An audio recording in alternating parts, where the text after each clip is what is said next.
Hi student, मैं हूं Shambhu. GIT के स्मार्ट क्लास में आप लोगों का स्वागत है। आज की क्लास में हम लोग सीखने वाले हैं कि एमएस वर्ड में डिजाइन और फॉर्मेट टेबल का उपयोग कैसे करते हैं। मतलब पिछले क्लास में हमने क्या पढ़ा था कि टेबल को क्रिएट कैसे किया जाता है। आज की क्लास में हम लोग सीखेंगे कि उसी टेबल को डिजाइन कैसे किया जाता है और उसकी फॉर्मेटिंग कैसे की जाती है। तो चलिए हम लोग कंटिन्यू करते हैं वहीं से जहाँ तक हम लोग पढ़े थे पिछले क्लासेस में। तो कहाँ तक पढ़े थे हम लोग जी? हम लिस्ट बना के रखे थे पहले से। याद कीजिए पिछले क्लासेस में हमने क्या पढ़ाया था। यह लिस्ट हमने पिछले क्लासेस में आपको बना के दिखाया था। अब यहीं से हम कंटिन्यू करेंगे फॉर्मेटिंग करना। तो देखिए फॉर्मेटिंग हमारा जो टैब होता है, जो डिजाइन टैब होता है, जब तक हम टेबल पे क्लिक नहीं करेंगे, जब तक हम टेबल पे क्लिक नहीं करेंगे तब तक हमारा डिजाइन टैब ओपन नहीं होगा। तो अगर आप टेबल पे क्लिक करते हो तो आपका डिजाइन टैब ओपन होगा, दिखाया जाएगा। अगर आप क्लिक नहीं करते हो तो आपका टेबल दिखाया नहीं जाएगा, मतलब आपका डिजाइन टैब दिखाया नहीं जाएगा। देखो मैं बाहर क्लिक करता हूँ, डिजाइन टैब गायब, लेकिन मैं अंदर क्लिक करता हूँ, डिजाइन टैब आ गया। मतलब अगर टेबल में कोई डिजाइनिंग करना है तो आपको सबसे पहले टेबल पे क्लिक करना होगा। तो चलिए मैं टेबल पे क्लिक करता हूँ और तब मैं चलता हूँ डिजाइन में। कहाँ पे? डिजाइन में। और जैसे हम डिजाइन पे आते हैं, देखिए हमारे पास कई सारे ऑप्शन दिखाई देते हैं। First table style option, second table style और थर्ड ड्रा बॉर्डर। क्या? First table style option, second table style और थर्ड ड्रा बॉर्डर। तो सबसे पहले हम क्या करते हैं, डिजाइन टैब के टेबल स्टाइल के बारे में पढ़ते हैं। तो देखिए सपोज मान लीजिए आप यह डाटा बनाए हो, अगर इस डाटा को थोड़ा डिजाइनिंग अलग लुक देना है, चेंज करना है इसकी फॉर्मेटिंग को, तो उसके लिए सबसे आसान तरीका होता है कि डिजाइन पे जाओ और डिजाइन टैब पे जाने के बाद टेबल स्टाइल में आओ और यहाँ पे क्लिक करो। जैसे आप क्लिक करोगे तो देखिए इतने सारे पहले से हमारे बने बने डिजाइन हमको मिल गए। अब आपसे पूछा जाता है कि आप कैसा डिजाइन चूज करना चाहते हो, कौन सा डिजाइन आप डॉक्यूमेंट्स में लगाना चाहते हो। चलिए मान लीजिए सपोज मैं इसको ले लेता हूँ, फर्स्ट वाले को या सेकेंड वाले को। चलो मैं यही ले लेता हूँ यहाँ से।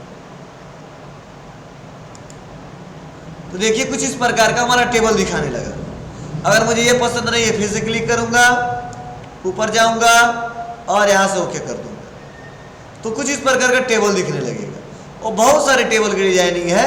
तो आपको जो अच्छा लगे, जो आपको पसंद आए, वह आप अपने हिसाब से यहाँ पे टेबल क्रिएट कर सकते हो।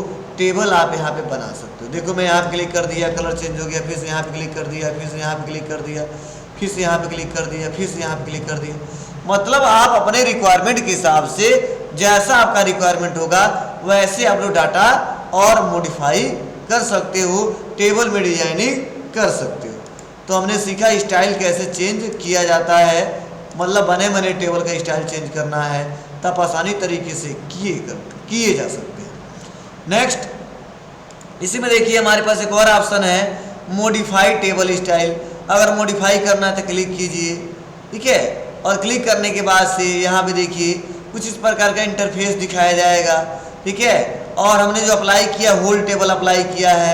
हेडर रो करना है तो हेडर रो कर देंगे। हेडर रो का मतलब जो मेन हेडिंग है वो हेडिंग में दिखाने लगेगा। अगर कलर चेंज करना है तो आप ऑटोमेटिक यहाँ से कलर भी चेंज कर सकते हो, जो आपने हेडर में कलर दिया है।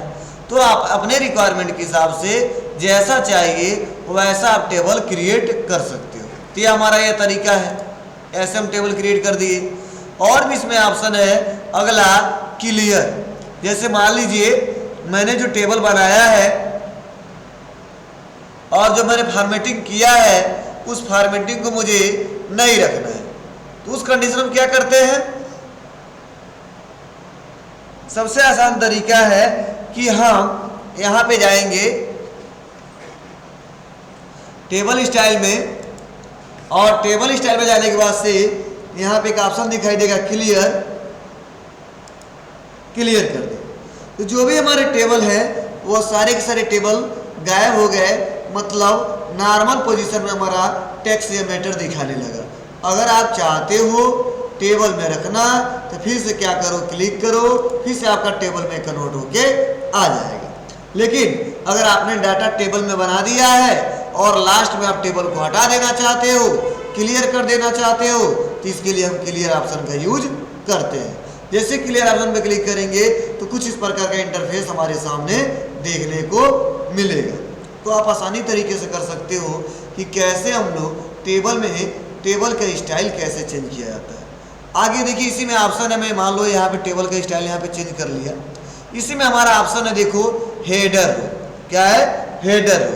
हेडर रो का मतलब जो मेरा मेन हेडिंग है, अगर इसको हेडिंग के ही रूप में दिखाना चाहते हो तो यहाँ पे क्लिक किए रहो, अगर नहीं दिखाना चाहते हो तो यहाँ पे क्लिक करके हेडर रो को हटाया भी जा सकता है, अगर क्लिक करके फिर से लगाया भी जा सकता है। तो अपने रिक्वायरमेंट के हिसाब से अगर आप चाहते हो हेडर सेट करना तो आप हेडर भी सेट कर सकते हो, डिसेबल और इनेबल कर सकते हो। उसके बाद देखिए एक ऑप्शन है फर्स्ट कॉलम। तो देखिए जो फर्स्ट कॉलम है थोड़ा हाईलाइट दिख रहा है, 1 2 3 4 ये हाईलाइट दिख रहा है। अगर आप चाहते हो नॉर्मल तरीके से दिखाई दे, जैसे ये सारे टेक्स्ट दिखाई दे रहे हैं, तो यहाँ पे फर्स्ट कॉलम पे क्लिक करके हटा देंगे।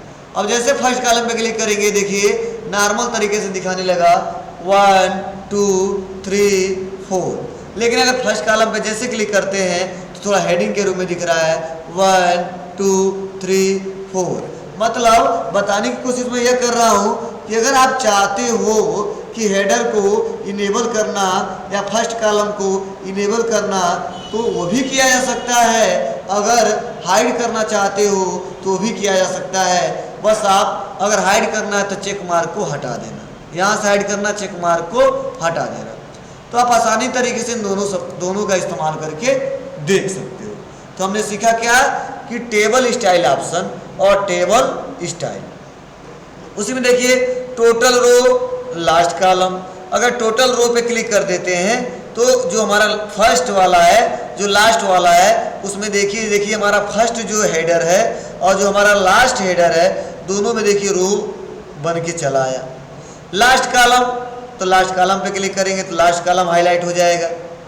बाउंडेड रो, तो पहले से हमारे रो बाउंडेड होते हैं, ठीक है। बाउंडेड कॉलम, तो अगर कॉलम को बाउंडेड करना चाहते हो तो यहाँ पे क्लिक करते हैं और ऐसे कुछ इस प्रकार का दिखाने लगेगा।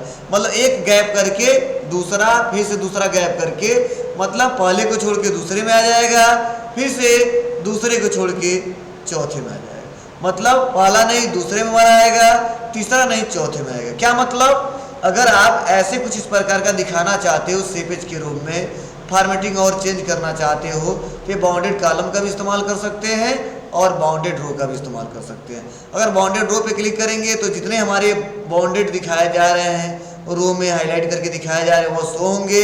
अगर हटा दोगे तो शो नहीं होंगे। तो मैंने क्लिक करके यहाँ पे शो करा के दिखा दिया। अगर आप बाउंडेड कॉलम पे क्लिक करते हो तो जो आपका कॉलम बाउंडेड होकर दिखाई देगा, ऐसे दिखाई देगा, ठीक है। लाओगे तो ऐसे आएगा और हटा दोगे तो ऐसे आएगा। तो मतलब जैसा आप स्टाइल चेंज करना चाहते हो टेबल का, वैसा आप स्टाइल चेंज करके देख सकते हो। तो ये टेबल का स्टाइल था। चलिए मान लीजिए मैं फिर से दूसरा चेंज करता हूँ। मैंने यह ले लिया या ये ले लिया। अगर मैं चाहता हूँ कि इसमें भी शेडिंग का इस्तेमाल करूँ, मतलब जैसे मैंने यहाँ पे सेलेक्ट किया है और इसका कलर और चेंज करना है तो क्लिक करूँगा और अलग भी कोई दूसरा लुक दे सकता हूँ। यहाँ से अपने हिसाब से, अपने रिक्वायरमेंट के हिसाब से टेबल को और भी चेंजिंग किया जा सकता है। तो आज की क्लास में हमने क्या सीखा कि कैसे टेबल स्टाइल का इस्तेमाल करते हैं, टेबल स्टाइल ऑप्शन का इस्तेमाल करते हैं और शेडिंग का इस्तेमाल कैसे करते हैं। यहाँ पे बॉर्डर, तो बॉर्डर ऑलरेडी हमारा लगा रहता है। अगर तुम चाहते हो पूरा बॉर्डर लगाना तो पूरे को सेलेक्ट करो और सेलेक्ट करने बाद से यहाँ पे बॉर्डर पे क्लिक करो और यहाँ पे ऑल बॉर्डर कर दो। जैसे हमने ऑल बॉर्डर किया, कुछ इस प्रकार का इंटरफेस हमारे सामने आ गया। तो आप अपने रिक्वायरमेंट के हिसाब से एक सेल में करना चाहते हो या पूरे टेबल में करना चाहते हो तो आप अपने रिक्वायरमेंट के हिसाब से नो बॉर्डर कर सकते हो या ऑल बॉर्डर कर सकते हो या आउटसाइड बॉर्डर कर सकते हो। आप अपने रिक्वायरमेंट के हिसाब से यहाँ पे बॉर्डर को कम ज़्यादा, ऑल बॉर्डर आसानी तरीके से किया जा सकता है। तो ये हमारा बॉर्डर ऑप्शन था। तो हम आसानी तरीके से सीखे कि बॉर्डर का प्रयोग कैसे करेंगे, शेडिंग का इस्तेमाल कैसे करेंगे, टेबल स्टाइल का इस्तेमाल कैसे करेंगे और टेबल स्टाइल ऑप्शन का इस्तेमाल कैसे करेंगे। हाँ, पिछले क्लास में हमने क्या सीखा था, केवल टेबल बनाना। आज हमने क्या सीखा है, टेबल का स्टाइल चेंज करना। ठीक है, अगर आप यह स्टाइल नहीं चाहते हो तो आप फिर से यहाँ पे जाओ और एक और ऑप्शन है न्यू टेबल स्टाइल, और यहाँ पे फिर से वही क्लिक करेंगे और टेबल का स्टाइल अपने हिसाब से यहाँ पे क्लिक करिए और यहाँ से अपने हिसाब से यहाँ से सेलेक्ट करके उसका हम लोग आसानी तरीके से इस्तेमाल कर सकते हैं।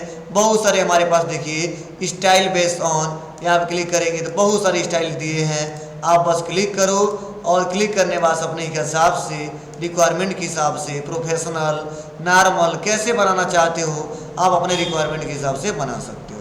और हमने क्या किया, ओके कर लिया। जैसे ओके करेंगे तुरंत यहाँ पे बन के चला आएगा। तो ये हमारे तरीके हैं। अगर नहीं रखना है फिर से मैंने वही तरीका बताया था, जाएंगे क्लियर कर देंगे, क्लियर करते ही हमारा टेबल वहाँ से हट जाएगा। तो टेबल बनाने के साथ साथ आज के क्लास हमने सीखा कि कैसे हम लोग डिजाइनिंग भी करते हैं। हाँ, इसके बाद एक और ग्रुप है, जब हम लोग टेबल पे क्लिक करते हैं तो मैं यहाँ पे ऑल बॉर्डर कर लेता हूँ, पूरे को सेलेक्ट करके ऑल बॉर्डर कर लेता हूँ। यहाँ पे अगर मैं क्या करता हूँ, यहाँ पे आता हूँ ड्रा बॉर्डर पे, तो मैं इसको अगले क्लास में पढ़ाऊंगा ड्रा टेबल का इस्तेमाल कैसे किया जाता है, ड्रा टेबल में कौन कौन से ऑप्शन आते हैं, उनका एक एक करके प्रयोग कैसे करेंगे, किस लिए ड्रा टेबल का प्रयोग किया जाता है। तो हमारा टेबल का 3 टॉपिक बना। फर्स्ट हमने टेबल बनाना बताया, सेकेंड डिजाइन करना बताया, थर्ड टेबल ही बताएंगे लेकिन ड्रा टेबल का इस्तेमाल करना सिखाएंगे, उसमें कलर फिलअप करना सिखाएंगे। ठीक है, साइज को छोटा बड़ा करना सिखाएंगे। तो ये सारा हम लोग एक एक करके सीखेंगे। तो आज की क्लासेस में मैंने सीखा कि टेबल स्टाइल का प्रयोग कैसे किया जाता है। तो आज के लिए बस इतना ही। Thank you, bye bye.